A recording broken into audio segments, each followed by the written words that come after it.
ஓம் சாய்ராம். நல்லது நினைப்போம், நல்லது நடக்கும். சீரடியிலிருந்து சாய் சச்சரிதம் உங்களுக்காக. இன்னைக்கு நம்ம 29வது நாளில் 31வது அத்தியாயம் பார்க்க போகிறோம். தனது மரண தருவாயில் ஒருவனுக்குள்ள ஆசை அல்லது எண்ணம் அவனது எதிர்காலத்தை நிர்ணயிக்கிறது. கிருஷ்ணரும் கீதையில், எவன் என்னை முடிந்த வரையில் எண்ணுகிறானோ அவன் உண்மையில் என்னிடமே வருகிறான். அத்தருணத்தில் வேறெதையும் பற்றி எண்ணுபவன் அவன் விரும்பியபடியே செல்கிறான் என்று கூறுகிறார். நமது கடைசி தருவாயில் ஒரு குறிப்பிட்ட நல்லெண்ணத்தை நினைவில் கொள்ள வேண்டும் என்பதில் நாம் நிச்சயமாக இருக்க முடியாது.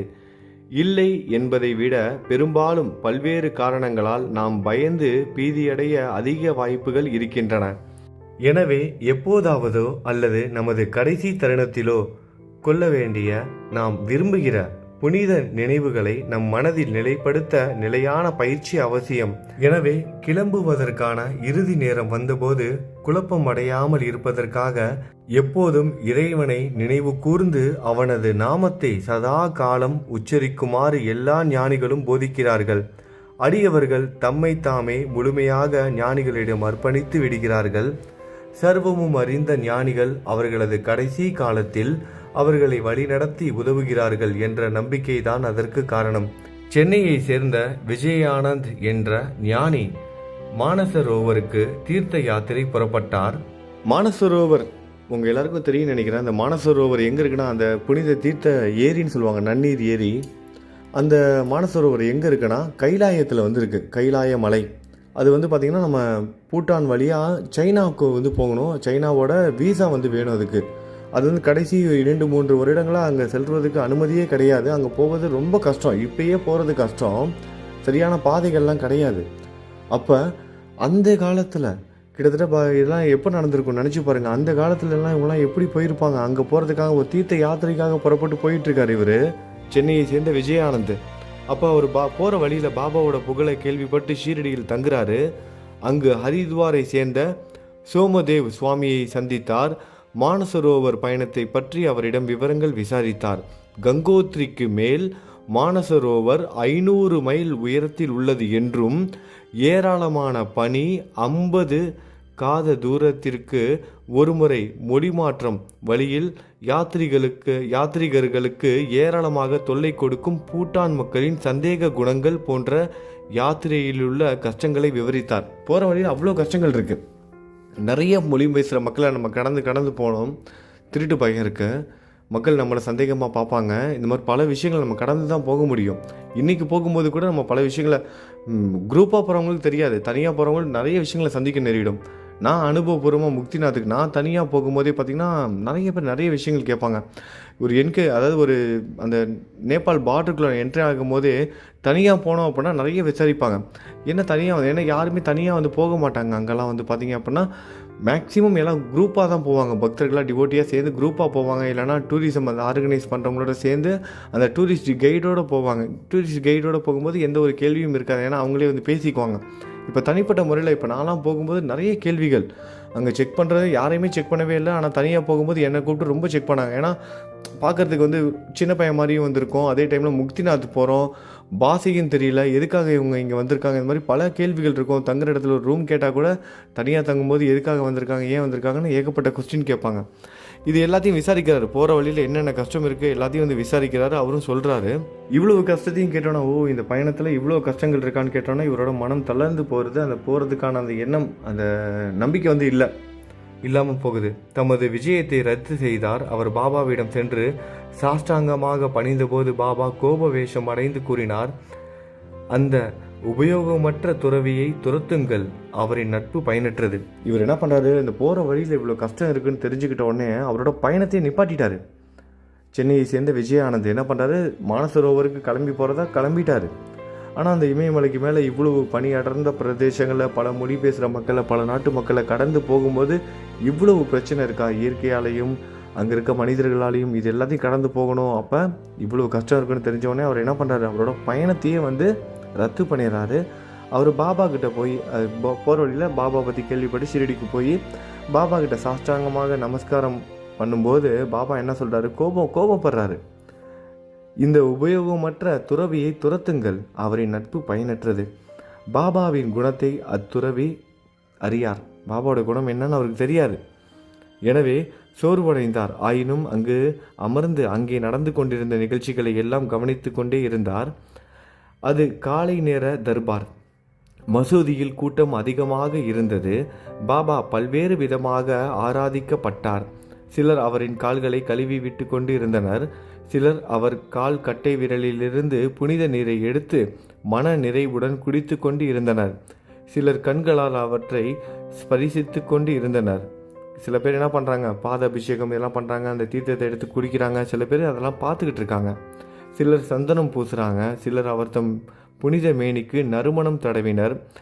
குலம் ஆசாரம் இவற்றை மறந்து அனைவரும் வழிபாடு செய்தனர். அவங்க என்ன குலம் என்ன ஜாதி இது எல்லாத்தையும் மறந்து எல்லாரும் ஒத்துமையாக என்ன பண்ணுறாங்க, பாபாவுக்கு சேவை செஞ்சுக்கிட்டு இருக்காங்க. பாபா அத்துறவியின் மேல் கோபம் கொண்டவராய் இருந்தாலும் அவர் பாபாவின் பால் பாசம் நிரம்பியவராய் மசூதியை விட்டு போகவில்லை. பாபா அவர் மேலே கோபமாக இருக்காரு. ஆனால் இந்த துறவி பாபா மேலே ரொம்ப பாசம் வைத்திருக்கிறதுனால பாபா கோவப்பட்டு திட்டினா கூட அவர் என்ன பண்ணுறாரு, மசூதியிலே இருக்கார், துவாரகாமையிலே இருக்கார். ஷீரடியில் அவர் 2 நாட்கள் தங்கியிருந்தார். சென்னையிலிருந்து அப்போது அவருடைய தாயார் மிகவும் நோய்வாய்ப்பட்டிருப்பதாக அவருக்கு கடிதம் வந்தது. அவர் மிகவும் மனம் தளர்ந்து தமது தாயார் அருகில் செல்ல விரும்பினார். ஆனால் அவரால் பாபாவின் அனுமதி இன்றி செல்ல முடியாது. பாபாவோட அனுமதி இல்லாமல் செல்ல முடியாது. நம்ம எல்லாரும் ஒரு விஷயத்த சொல்லிக்கிட்டே இருக்கோம், ஷீரடிக்கே நம்ம வரணும்னா பாபாவோட அனுமதி வேணும் அப்படின்னு சொல்கிறோம். ஷீரடி விட்டு போகணுன்னாலும் பாபாவோட அனுமதி வேணும், அதை நல்லா புரிஞ்சுக்கோங்க. எனவே தமது கரத்தில் கடிதத்துடன் பாபாவை கண்டு வீடு திரும்ப அனுமதி கேட்டார். அந்த பாபா கிட்ட அந்த கடிதத்தை எடுத்துகிட்டு போகிறாரு. அவருக்கு ஒரு லெட்டர் வந்திருக்கல, அவங்க அம்மாவுக்கு உடம்பு சரியான அந்த லெட்டரை எடுத்துக்கிட்டு பாபா கிட்ட போய் அனுமதி கேட்குறாரு. அப்பொழுது வருங்காலத்தை அறிந்த எங்கும் நிறை பாபா அவரிடம் சொல்கிறாரு, உன்னுடைய தாயாரை நீ இவ்வளவு நேசிக்கும் போது ஏன் துறவியானாய்? உங்க அம்மா மேல உனக்கு இவ்வளவு ஆசை இருக்கும்போது நீ ஏன் துறவியான? சொந்த பந்தங்களும் ஆசாபாசங்களும் காவி உடைக்கு ஒத்து வராது. சொந்த பந்தங்களும் ஆசாபாசங்களும் காவி உடைக்கு ஒத்து வராது. உன்னுடைய இருப்பிடத்திற்கு சென்று அமைதியாக அமர்ந்து பொறுமையுடன் சில நாட்கள் காத்திரு. வாதாவில் கொள்ளைக்காரர்கள் இருக்கிறார்கள். உனது கதவுகளை நன்றாக தாளிடு.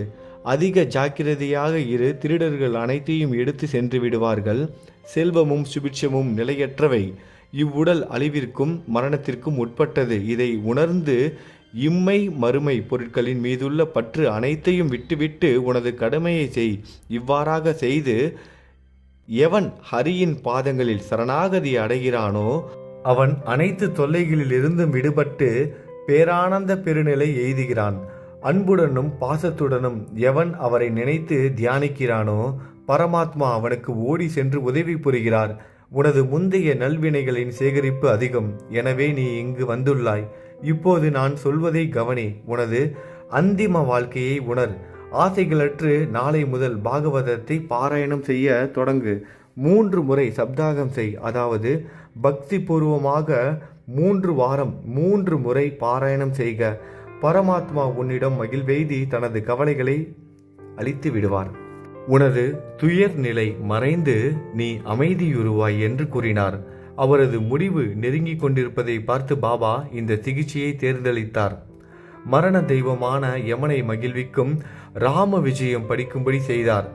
அடுத்த நாள் காலை குளித்து மற்ற தூய சம்பிரதாயங்களை செய்த பிறகு லெண்டி தோட்டத்திலுள்ள ஒரு தனிமையான இடத்திற்கு சென்று பாகவதம் படிக்க தொடங்கினார். 2 முறை பாகவத பாராயணம் செய்தார். அதன் பின்னர் மிகவும் சோர்வடைந்தார். வாதாவிற்கு திரும்பினார். 2 நாட்கள் தமது இருப்பிடத்தில் தங்கினார். 3வது நாள் பக்கீர் பாபா என்ற படே பாபாவின் மடியில் உயிர் துறந்தார்.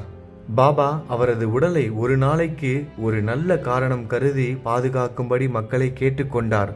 பின்னர் போலீஸ் வந்து உரிய விசாரணை செய்து உடலை அடக்கம் செய்யும்படி அனுமதி அளித்தனர். உரிய இடத்தில் தக்க மரியாதையுடன் அவரது புனித உடல் அடக்கம் செய்யப்பட்டது. இவ்விதமாக பாபா துறவிக்கு உதவி அளித்து அவருக்கு நற்கதி அளித்தார். உங்களுக்கு எப்படி சொல்கிறதுன்னு தெரியல. இந்த அத்தியாயம் படிக்க ஆரம்பிக்கும் போது, இந்த 31வது அத்தியாயம் படிக்க ஆரம்பிக்கிறதுக்கு சரியாக ஒரு 1/4 மணி நேரத்துக்கு முன்னாடி, ஒரு 15 நிமிஷத்துக்கு முன்னாடி ஒரு சகோதரி வந்து ஃபோன் பண்ணாங்க. நான் ஃபோன் பண்ண அவங்களுக்கு ரொம்ப நாள் ஆயிடுச்சு, என்னன்னு தெரில, பேசணும் போல் இருந்தது. அவங்கள எனக்கு எப்படி தெரியும்னா 108 சாய்பாபா கோவில் போகும்போது மயிலாப்பூர் சாய்பாபா கோவிலில் கிட்டத்தட்ட ஒரு 10 பேர் வந்து சாய் சச்சிரிதம் புக்கு வந்து வாங்கிட்டு போனாங்க என்கிட்ட. நான் கொண்டு போய் கொடுத்தேன் எல்லாருக்கும். உங்கள் எல்லாருக்கும் தெரியும், ஒரு சில பேர் தெரிஞ்சிருக்காது. எங்கன்னா மயிலாப்பூர் சாய்பாபா கோவிலில் பேசவே எனக்கு நாக்கு தடுமாறுது. என்னென்னா மயிலாப்பூர் கோவிலில் 10 பேர் வந்து புக்கு வந்து வாங்கிட்டு போனாங்க, சச்சிரிதம் புக்கு. அப்போ அவங்களும் ஒருத்தங்க, அவங்களோட பேர் வேணாம், அந்த சகோதரியோட பேர், அவங்களும் அவங்க அம்மாவும் வந்து வாங்கிட்டு போனாங்க. அவங்க வந்து மலையாளி, ஆனால் தமிழ் நல்லா பேசுவாங்க. இங்கே சென்னையிலே செட்டில் ஆகிட்டாங்க. அவங்களோட அப்பா வந்து இப்போ 7ஆம் தேதி அன்றைக்கி இறந்துட்டாங்க. எனக்கு சரியாக ஒரு 10 நாளாகவே என்னன்னு தெரியல, திடீர்னு அவங்களோட ஞாபகம், பேசணும் போல் ஒரு எண்ணம். ரொம்ப நாள் ஆயிடுச்சு, அவங்களுக்கு ஒரு மெசேஜ் கூட பண்ணவே இல்லையே, என்ன ஆச்சு ஏதாச்சும் திடீர்னு எனக்கு ஒரு எண்ணம் ஒரு 10 நாளாகவே இருந்தது. சரி, இன்றைக்கி வியாழக்கிழமை கொஞ்சம் பேருக்கு மெசேஜ் அனுப்புவேன். அந்த மாதிரி அவங்களுக்கு வந்து பாபாவோட படங்கள்லாம் அனுப்புனோன்னே அப்போ அவங்க மெசேஜ் அனுப்புகிறாங்க, 7ஆம் தேதி அன்றைக்கி எங்கள் அப்பா இறந்துட்டாங்க, அவங்களுக்காக பிரார்த்தனை பண்ணிக்கோங்கன்னா. அவங்க ரொம்ப கஷ்டப்பட்டுட்டாங்க இருக்கும்போது ஹாஸ்பிட்டலில், உடல் ரீதியாக ரொம்ப சிகிச்சையில். நம்ம தெரியுமா, ஹாஸ்பிட்டலில் அட்மிட் பண்ணால் என்னென்ன பண்ணுவாங்கன்னு, அங்கே குத்துறது இங்கே குத்துறது, அந்த ட்ரிப்ஸ் ஏற்றுறது, அது இதுன்னு ஏகப்பட்ட ட்ரீட்மெண்ட்டு. அவர் கொஞ்சம் மோசமான ஒரு வியாதினால் பாதிக்கப்பட்டிருந்தார். அதனால் இறந்துட்டார். ரொம்ப கஷ்டப்பட்டுட்டாங்க ட்ரீட்மெண்ட் அது இதுன்னு. அதான் அவங்க அப்பா இறந்துட்டாங்க, இனிமேட்டு கடவுள் அடி சேரணும், இனிமேட்டாவது அவங்க ஆத்மா வந்து நிம்மதியாக இருக்கணும், பிரார்த்தனை பண்ணிக்கோங்கன்னு சொன்னாங்க. 10 நிமிஷம் 15 நிமிஷம் தான் இருக்கும். இந்த 31வது அத்தியாயத்தை எடுத்து படிக்கிறேன், பார்த்துருப்பீங்க. பாபா ஒருத்தரோட நற்கதி அளித்தார், அவரோட உயிர் பிரிய போதுன்னு தெரிஞ்சு பாபா அவருக்கு வந்து அந்த பாராயணம் வந்து பண்ண சொல்லியிருக்காரு, ராம விஜயம். இந்த மாதிரி தான் நடக்குது. இது என்ன சொல்கிறதுன்னு தெரில, கஷ்டப்படுறதா இல்லை எல்லாமே பாபா நமக்கு சொல்கிறாரே அப்படின்னு நினச்சி என்ன ஒன்றும் புரியல எனக்கு. ஓகே, சரி, நம்ம பேசுவோம் அப்புறம். பலராம் மான்கர் என்ற இல்லறவாசியான பாபாவின் அடியவர் ஒருவர் தம் மனைவி காலமான பின்பு பெரிதும் சஞ்சலமடைந்தார். வீட்டு பொறுப்பை தன் மகனிடம் ஒப்புவித்து விட்டு வீட்டை துறந்து சீரடி சென்று பாபாவுடன் வாழ்ந்து வந்தார். பாபா அவர் தம் பக்தியால் மகிழ்ந்து அவரின் வாழ்க்கைக்கு ஒரு நல்ல திருப்பத்தை அளிக்க விரும்பினார். அதை அவர் இவ்வாறாக செய்தார். அவருக்கு ரூபாய் 12 அளித்து சாதாரா ஜில்லாவில் உள்ள மச்சிந்திர கட்டுக்கு சென்று வாழும்படி கோரினார். மான்கர் முதலில் பாபாவை பிரிந்து சென்று அங்கு தங்குவதில் மனம் இல்லாதவராய் இருந்தார். யாருக்கு தான் மனசு வரும்? பாபா கூட இருந்துட்டு காசு கொடுத்து வேற ஊருக்கு போங்கன்னா யாருக்கு தான் போக முடியும்? ஆனால் இதன் மூலம் அவருக்கு ஒரு சிறந்த வாழ்க்கை முறையை கொடுத்துள்ளதாக உறுதி கூறி அவரை பாபா வந்து மனம் தேற்றுறார். நீ இங்கே போ, அங்கே போயிட்டு உன்னோட புதிய வாழ்க்கை ஆரம்பின்னு பாபா சொல்லி அனுப்பி வைக்கிறார். ஒரு நாளைக்கு 3 முறை தியானம் செய்யுமாறு கேட்டுக்கொண்டார். ஒரு நாளைக்கு 3 முறை நீ வந்து தியானம் பண்ணுப்பான்னு சொல்கிறாரு. பாபாவின் சொற்களை நம்பி மான்கர் மச்சிந்திர கட்டிற்கு வந்தார். இன்பமான காட்சிகள், தூய நீர், ஆரோக்கியமான காற்று, சுற்றுப்புறம் இவற்றால் மிகவும் மகிழ்ந்து ஏகாக்கிர சித்தத்துடன் பாபா அறிவுறுத்தியபடி தியானம் செய்ய தொடங்கினார். சில நாட்களுக்கு பிறகு ஒரு தெய்வீக காட்சி அவருக்கு ஏற்பட்டது. அடியவர்களை பொதுவாக அவர்களது சமாதி நிலைகளில் அல்லது தியானத்தில் தான் அதை பெறுகிறார்கள். ஆனால் மான்கரை பொறுத்த மட்டிலோ தியான நிலையிலிருந்து விடுபட்டு சாதாரண நிலைக்கு வந்தபோதே அதை அவர் பெற்றார். பாபா தாமே அவர் முன் தோன்றினார். மான்கர் அவரை பார்த்தது மட்டுமல்லாது தான் ஏன் அங்கு அனுப்பப்பட்டிருக்கிறார் என்றும் கேட்டார். பாபா பதில் அளிக்கையில், ஷீரடியில் என்னன்னு தெரில, இன்னைக்கு கொஞ்சம் சரியாக பேச முடியல, என்ன காரணம் தெரில. அந்த சகோதரியோட அப்பாவோட ஆத்மா சாந்தி அடையணும்னு இந்த பதிவு கேட்டுட்ருக்க எல்லாரும் வந்து பிரார்த்தனை பண்ணிக்கோங்க. பாபா பதில் அளிக்கையில் பாபா பதில் சொல்லும்போது, ஷீரடியில் பல்வேறு எண்ணங்களும் கருத்துக்களும் உன் மனதில் உருவாக ஆரம்பித்தன. உனது நிலையற்ற மனதை அடக்கவே இங்கு உன்னை அனுப்பினேன். நான் ஷீரடியில் இருப்பதாக நீ எண்ணுகிறாய். பஞ்ச பூதங்களால் ஆனதும் 3.5 அடி நீளமும் ஆனதும் ஆகிய உடம்பில் நான் வசிக்கிறேன் என்றும் அதற்கு வெளியில் நான் இல்லை என்றும் நீ நினைக்கிறாய். இப்போது நீ கண்ணார ஷீரடியில் கண்ட அதே மனிதர் தானா இவர் என்று தீர்மானித்துக்கொள். இந்த காரணத்திற்காகத்தான் நான் உன்னை இங்கு அனுப்பினேன். என்று கூறினார். குறிப்பிட்ட காலம் முடிந்த பின்னர் மான்கர் மச்சிந்திரகட்டை விட்டு நீங்கி தன் சொந்த ஊரான பாந்த்ராவை நோக்கி புறப்பட்டார். பூனேவில் இருந்து தாதர் வரை அவர் ரயிலில் பிரயாணம் செய்ய விரும்பினார். ஆனால் அவர் டிக்கெட் பெற புக்கிங் ஆபீஸுக்கு சென்றபோது மிகவும் கூட்டமாக இருப்பதை கண்டார். விரைவில் அவரால் டிக்கெட் பெற முடியவில்லை. அப்போது தனது இடுப்பில் கோவணத்துடன் ஒரு கிராமவாசி அவர் அருகில் வந்து, நீங்கள் எங்கு போகிறீர்கள் என கேட்டார். மான்கர் தாதருக்கு என்று பதிலளித்தார்.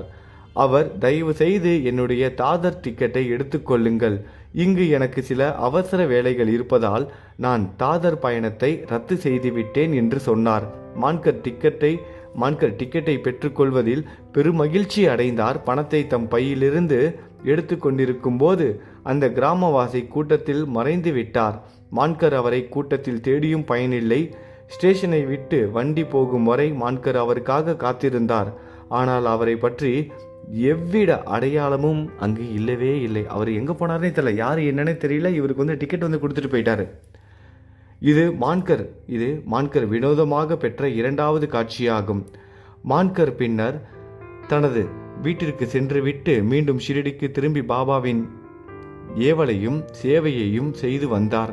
அங்கேயே பாபாவின் பாதங்களிலேயே இருந்தார். பாபாவின் முன்னிலையிலேயே அவருடைய ஆசீர்வாதங்களுடனேயே இந்த உலகத்தை துறக்கும் நல்ல அதிர்ஷ்டம் படைத்திருந்தார். கடைசி காலத்தில் பாபா கூடயே இருந்து அங்கேயே தன்னோட உயிரை விட்டிருக்காரு. தாத்தியா சாஹேப் நூல்கர், என்னன்னு தெரியல, இந்த அத்தியாயம் படிக்க ரொம்ப கஷ்டமாக இருக்குது. தாத்தியா சாஹேப் நூல்கர் தாத்தியா சாஹேப் குறித்து ஷீரடியில் உயிர் நீத்தார் என்று மட்டுமே ஹேமந்த் பந்த் குறிப்பிட்டுள்ளார். சாய் லீலா சஞ்சிகையில் அவரை பற்றி வெளியானதன் சுருக்கம் இங்கு தரப்படுகிறது. 1909ஆம் ஆண்டு நானா சாஹேப் அங்கு மம்லதாராக இருக்கும்போது பண்டரிபுரத்தில் தாத்தியா சாஹேப் ஒரு சப் ஜட்ஜாக இருந்தார். இருவரும் அடிக்கடி சந்தித்து பேசினர். தாத்தியா சாஹேப் ஞானிகளை நம்புவது இல்லை, ஆனால் நானா சாஹேப் அவர்களை விரும்பினார். பாபாவின் லீலைகளை நானா சாஹேப் அவருக்கு கூறினார். ஷீரடிக்கு சென்று சாய்பாபாவை பார்க்க அவரை வற்புறுத்தினார். முடிவாக 2 நிபந்தனைகளின் பேரில் ஷீரடிக்கு போக சம்மதித்தார். ஒரு பிராமண சமயக்காரர் அவருக்கு கிடைக்க வேண்டும். அவருக்கு கிடைக்கணும். 2 நிபந்தனை. இது 2 நிபந்தனை நிறைவேறிச்சுன்னா நான் ஷீரடிக்கு போகிறேன் அப்படின்னு ஒரு கொள்கையோடு இருக்கார். அன்பளிப்பிற்காக நல்ல நாக்பூர் ஆரஞ்சை பெற வேண்டும். பாபாவுக்கு அன்பளிப்பு கொடுப்பதற்காக ஒரு ஆரஞ்சு பழக்கூட வேணும். அதுவும் எப்படின்னா நாக்பூர் ஆரஞ்சியாக வந்திருக்கணும். அது மட்டும் இல்லாமல் ஒரு பிராமண சமையல்காரனும் வேணும். இவ்விரண்டு நிபந்தனைகளும் தெய்வாதீனமாக நிறைவேறின. தெய்வத்தோட அருளால் இந்த 2 நிபந்தனைகளும் நிறைவேறின. நானா சாஹேப்பிடம் சேவைக்காக ஒரு பிராமணர் வந்தார். அவர் தாத்தியா சாஹேப்பிடம் அனுப்பப்பட்டார். தாத்தியா சாஹேப் 100 அழகிய ஆரஞ்சு பழங்கள் அடங்கிய பார்சலை பெற்றார். அனுப்பியவர் யார் என்றே தெரியல, யார் என்னன்னே தெரியல. 100 ஆரஞ்சு பழங்கள், அதுவும் அழகான ஆரஞ்சு பழங்கள் தேடி வந்திருக்கு. நிபந்தனைகள் நிறைவேற்றப்பட்டதால் தாத்தியா சாஹேப் ஷீரடிக்கு போக வேண்டியதாயிற்று. முதலில் பாபா அவரிடம் மிகவும் கோபவேஷம் அடைந்தார். ஆனால் படிப்படியாக தாத்தியா சாஹேப் தமது அனுபவங்களால் பாபா கடவுள் அவதாரமே என்று உறுதி பெற்றார். பாபாவிடம் அத்தகைய அன்பு பூண்டு தனது மரணம் வரை அங்கேயே தங்கினார். அவருடைய முடிவு நெருங்கிக் கொண்டிருக்கும் போது அவரிடம் புனித வேதங்கள் படிக்கப்பட்டன. முடியும் தருவாயில் பாபாவின் பாத தீர்த்தம் கொண்டுவரப்பட்டு குடிப்பதற்காக அவரிடம் தரப்பட்டது. பாபா அவருடைய மரணத்தை கேள்விப்பட்டு, தாத்தியா நம்மை விட்டு சென்று விட்டார், அவர் மீண்டும் பிறக்க மாட்டார் என்றார். அடுத்தது மேகாவின் கதை. முன்னாலேயே 28ஆம் அத்தியாயத்தில் விளக்கப்பட்டு இருக்கிறது. மேகா இறந்த பின்பு கிராமத்தார் எல்லோரும் சவ ஊர்வலத்தில் கலந்து கொண்டனர். பாபாவும் அவர்களுடன் கூட சென்று மலர்களை மேகா உடல் மீது பொழிந்தார். சடங்குகள் செய்யப்பட்ட பிறகு சாதாரண மனிதர்களை போன்று பாபாவின் கண்களிலிருந்தும் நீர் வழிந்தது. பெருந்துக்கத்திலும் கவலையாலும் பிடிக்கப்பட்டு கொண்டிருப்பதாக காணப்பட்டார். பின்னர் அவரது உடம்பை மலரால் மூடி நெருங்கிய உறவினரை போல் அழுத பின்பு பாபா மசூதிக்கு திரும்பினார். ரொம்ப கஷ்டமாக இருக்குப்பா இந்த அத்தியாயம் படிக்கவே. ஏற்கனவே நம்ம படிச்சிருந்தோம்ப்பா. மேகா இறந்தப்ப பாபா அவரோட உடல் மீது கையை வைத்து தடவி கொடுத்து, என்னோட உண்மையான பக்தன், மிக மிக தூய்மையான பக்தன் இறந்துட்டான் அப்படின்னு பாபா சொன்னார். இப்போ பாபா சாதாரண மனிதனை போல அழுகிறாரு. ஒரு பக்தனுக்காக, மேகாவுக்காக, ஒரு பக்தனுக்காக, ஒரு துறவி, எல்லாத்தையும் கடந்தவர், தன்னிலை உணர்ந்தவர், கடவுளோட அவதாரம், மும்மூர்த்திகளோட அவதாரம், எந்த ஆசபாசங்களும் கட்டுப்படாத ஒருவர் தன்னோட பக்தருக்காக அழுகிறாரு. மரண செய்தியை கேட்டு அவரோட உடல் மீது கை வைத்து தடவி கொடுத்து என்னோட உண்மையான பக்தன் இறந்துட்டான் அப்படின்னு சொல்றாரு. மலர்களை தூவி போடுறாரு உடல் மீது. இறுதி சடங்குல கலந்துக்கிறாரு. எல்லாரும் தன்னோட நெருங்கிய உறவினர் இறந்துட்ட மாதிரி கவலையால இருக்காரு, அழுகிறாரு. அவரது உடம்பை மலரால் மூடி நெருங்கிய உறவினரை போல் அழுத பின்பு பாபா மசூதிக்கு திரும்பினார். மனிதர்களுக்கு பல ஞானிகள் சத்கதி அளிப்பது கண்ணுறப்பட்டிருக்கிறது. ஆனால் சாய்பாபாவின் பெருமை ஒப்புமையற்றது. அடுத்தது பாபா ஒரு புலிக்கு கஷ்டப்பட்டு வாழ்ந்துகிட்டு இருக்க ஒரு புலிக்கு விடுதலை கொடுப்பாரு. பாபா என்ன பண்ணுவார்? விடுதலை கொடுப்பாரு. கஷ்டப்பட்டு இருக்க புலிக்கு இந்த உலக வாழ்க்கையிலேருந்து ஒரு விடுதலை கொடுப்பாரு. அதை தான் இப்போ நம்ம பார்க்க போகிறோம். பாபா சமாதி அடைவதற்கு 7 நாட்களுக்கு முன், பாபா சமாதி அடைவதற்கு வெறும் 7 நாட்களுக்கு முன்னால் நடந்த விஷயம் இது. ஷிரடியில் ஓர் வியத்தகு சம்பவம் நிகழ்ந்தது. ஒரு கிராமப்புற வண்டி மசூதிக்கு முன்னால் நின்றது. தனது பயங்கர முகம் வண்டியின் பின்புறம் நோக்கி திரும்பி இருக்க, இரும்பு சங்கிலிகளால் பிணைக்கப்பட்டுள்ள ஒரு புலி வண்டியில் இருந்தது. அது ஏதோ ஒரு நோயால் அல்லது பயங்கர துன்பத்தால் அவதியுற்று கொண்டு இருந்தது. அதனுடைய காவலர்கள் 3 பேர் அந்த புலியை பார்த்துக்கிறாங்க. அவங்களோட வேலை என்னன்னா, இந்த புலியை ஒவ்வொரு ஊராக கூட்டிகிட்டு போயிட்டு இந்த சர்க்கஸ் மாதிரி இந்த புலியெல்லாம் காமிச்சு என்ன பண்ணுவாங்கன்னா, பணம் வாங்குறது தான் அவங்களோட வேலை. அதை வச்சு தான் அவங்க வாழ்ந்துகிட்டே இருக்காங்க. அந்த 3 பேருக்கு அதான் வேலை. ஆனால் அந்த புலியால் முடியல, கடைசி தருவாயில் இருக்குது. அப்போ கூட அந்த புலியை ரொம்ப கஷ்டப்படுத்திட்டு இருக்காங்க. பாபா கிட்ட கூட்டிகிட்டு வராங்க. அந்த நோயிலேருந்து அது சரியாகணும், அதை வச்சு அவங்க சம்பாதிக்கணும், அதோட உடல்நிலை சரியாகணும்னு சொல்லிட்டு பல சிகிச்சை முறையெல்லாம் எடுத்து பயன் இல்லாமல் போகுது. அப்போ அவங்க பாபாவோட புகழை கேள்விப்பட்டு கூட்டிகிட்டு வராங்க. எந்த நோயும் சரியாகலை, அந்த நோய் சரியே ஆகலை. நிறைய சிகிச்சை முறையெல்லாம் மேற்கொண்டுட்டாங்க. கடைசியாக ஷீரடிக்கு வராங்க. பாபாவை பார்க்குறாங்க. தங்கள் கைகளில் சங்கிலியுடன் இருந்த அந்த புலியை அவர்கள் கீழிறக்கி கதவருகில் அதை நிற்கும்படி செய்தனர். அது இயற்கையிலேயே கொடூரமானது, அத்துடன் நோய்வாய்ப்பட்டது. எனவே அது இருப்பு கொள்ளாமல் இருந்தது. மக்கள் அதை பயத்துடனும் வியப்புடனும் பார்க்க துவங்கினர். அந்த 3 பேரும் உள்ளே சென்று புலியை பற்றிய அனைத்தையும் பாபாவுக்கு கூறி அவருடைய அனுமதியுடன் அதை அவர் முன்னே கொண்டு வந்தனர். புலி படிகளை நெருங்கியதும், துவாரகமாய் படிகளை நெருங்கியதும் பாபாவின் ஒளியினால் அதிர்ச்சியுற்று தனது தலையை தாழ்த்தியது. பாபாவும் புலியும் சந்தித்து கொண்ட போது அது படியேறி பாபாவை பாசத்துடன் நோக்கியது. தனது வாளில் உள்ள மயிர்கொத்தை ஆட்டி, தன்னோட வாளை ஆட்டி அதை 3 முறை தரையில் அடித்து உணர்ச்சியற்று அப்படியே சாய்ந்தது. பாபாவை நேருக்கு நேராக பார்த்த அந்த தருணம், அதோட அந்த கொடூரமான குணங்கள் எல்லாம் விலகி பாபாவை பாசத்தோடு பார்க்குது. 3 முறை தன்னோட வாளை தரையில் அடித்து அப்படியே எந்த ஒரு உணர்வும் இல்லாமல் சாய்ந்து தன்னோட உயிரை விட்டுருச்சு, இறந்துருச்சு. அதை பார்த்து அந்த 3 பேரும் ரொம்ப சோகமாயிடுறாங்க. எப்படியாவது இந்த புலியை குணமாக்கிடலாம், இந்த புலி இதை வச்சு தான் அவங்களோட வாழ்க்கையை வாழ்ந்துட்டு இருக்காங்க. ஆனால் அந்த புலியை முடியல, அது கடைசி தருவாயில் இருக்குது, உடல் ரீதியாக ரொம்ப கஷ்டப்பட்டுட்டு இருக்கு.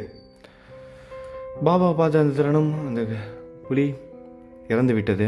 இவங்க ஆரம்பத்தில் கஷ்டப்பட்டாலும், அதாவது மன ரீதியாக கொஞ்சம் கஷ்டப்பட்டாலும் கொஞ்சம் நேரத்துக்கு அப்புறம் இயல்பு நிலைக்கு திரும்பி வராங்க. புலி வியாதியால் பீடிக்கப்பட்டிருந்ததால் அது தனது முடிவை நெருங்கிக் கொண்டிருந்தது என்றும், அது மிகுந்த தகைமை உடையதாய் இருந்ததால் பாபாவின் பாதார விந்தங்களில் அவர் தம் முன்னிலையில் மரணத்தை சந்திக்கும் நிலை அடைந்தது என்றும் கருதினார்கள். இந்த புலி ஏதோ ஒரு புண்ணியம் செஞ்சிருக்கு, அதனால தான் பாபாவோட இடத்துக்கு பாபாவை பார்த்து பாபாவோட பாதத்தில் தன்னோட உயிரை விட்டுருக்கு அப்படின்னு நினைக்கிறாங்க. அது அவர்களின் கடனாளி, அதாவது அந்த புலி அவர்களோட கடனாளி. கடன் தீர்ந்ததும் விடுதலை அடைந்து தன் முடிவை சாயியின் சரண கமலங்களில் சமர்ப்பித்தது. ஏதேனும் ஒரு ஜந்து ஞானிகளின் பாதங்களில் தலை தாழ்த்தி தன் முடிவை சந்தித்தால் அது நற்கதி அடைந்ததாகி விடுகிறது. அத்தகைய ஜந்துக்களை பொறுத்தவரை அவைகள் புண்ணியசாலிகளாக இருந்தாலே அன்றி எங்கனம் அத்தகைய மகிழ்ச்சிகரமான முடிவை எய்தவியலும். ஸ்ரீ சாயியை பணிக, அனைவருக்கும் சாந்தி நிலவட்டும். ஓம் சாய்ராம். நல்லது நினைப்போம், நல்லது நடக்கும். ஓம் சாய்ராம்.